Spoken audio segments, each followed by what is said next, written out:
je dis, Patrice, bonjour, qu'on va traverser la rue, je ne suis pas le seul à le penser et à le faire. J'ai coutume de dire qu'un dessin n'est jamais aussi bon que quand il marie plusieurs actualités n'ayant pas grand-chose à voir les unes avec les autres, mais c'est aussi valable avec un montage. Et le montage photo que vous trouverez ce matin à la une de l'équipe vaut son pesant de cacahuètes. On y retrouve Très, donc très drôle. Oui, les Beatles du PSG à Liverpool. Ils traversent une improbable Abbey Road, repeinte du vert des pelouses de foot, pour non pas trouver du travail, ça ils en ont, et bien payé, mais pour chercher du rêve. Fallait y penser, pas mal vu en tout cas. Bien vu, comme on dit. Au moment où le PSG entame sa campagne européenne face aux finalistes de la dernière édition. L'enfer en apéro, titre à ce propos l'équipe, l'enfer en apéro, et pour tout le monde, car si le PSG se coltine Liverpool, eh bien Monaco hérite de l'Atlético Madrid et Lyon de Manchester City. La semaine va être compliquée pour le foot français. Mais il est encore temps de se marrer. Alors du coup, on croise pas mal de jeux de mots vaseux faisant allusion au légendaire maillot rouge de Liverpool. La pente est déjà raide, s'autorise le Parisien. Cependant que l'équipe nous raconte comment Liverpool, par le passé, essaya de recruter Kylian Mbappé. Alors ça donne raide dingue de lui. Tous ceux qui ont fait anglais première langue comprennent. Mbappé n'avait que 12 ans quand Liverpool est venu le voir pour la première fois. L'affaire ne s'est pas faite et alors outre-Manche, il s'en morde encore les doigts jusqu'à la 3e phalange.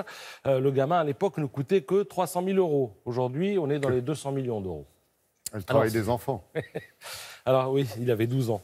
Alors sinon, à la une, vous avez ce matin la démission du premier adjoint d'Anne Hidalgo à la mairie de Paris, Bruno Julliard, mais je crains que ça passionne surtout la presse parisienne.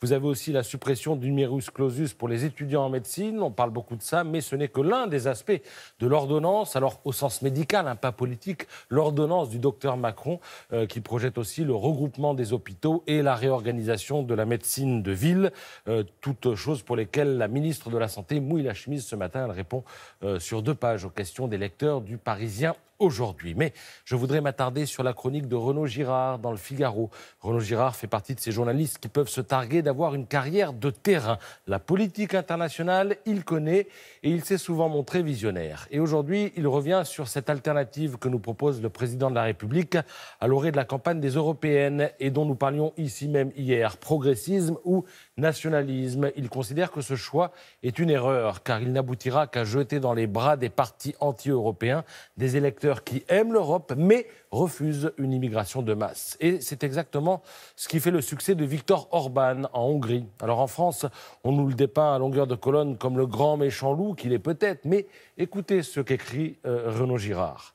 Orban, faut-il le rappeler, n'est pas Hitler. En Hongrie, vous pouvez dire ce que vous pensez publiquement, vendre les livres que vous voulez, lire les journaux que vous aimez et faire campagne dans la rue contre Orban. Il ne vous arrivera rien. Si vous êtes juif et que vous habitez une banlieue de Budapest, vous pouvez pratiquer votre religion en toute quiétude. En Seine-Saint-Denis, ce n'est en revanche plus le cas. S'il y a un scandale de liberté publique et d'état de droit en Europe, c'est bien en France qu'on le trouve. Il est proprement scandaleux que dans certaines banlieues de France, un juif ne se sente pas en sécurité, doive raser les murs sous prétexte qu'il porte une kippa sur la tête. Alors avant de donner des leçons à l'Europe entière, la France serait bien avisée de balayer devant sa porte. Voilà, j'ai pas grand-chose à ajouter, c'est à méditer.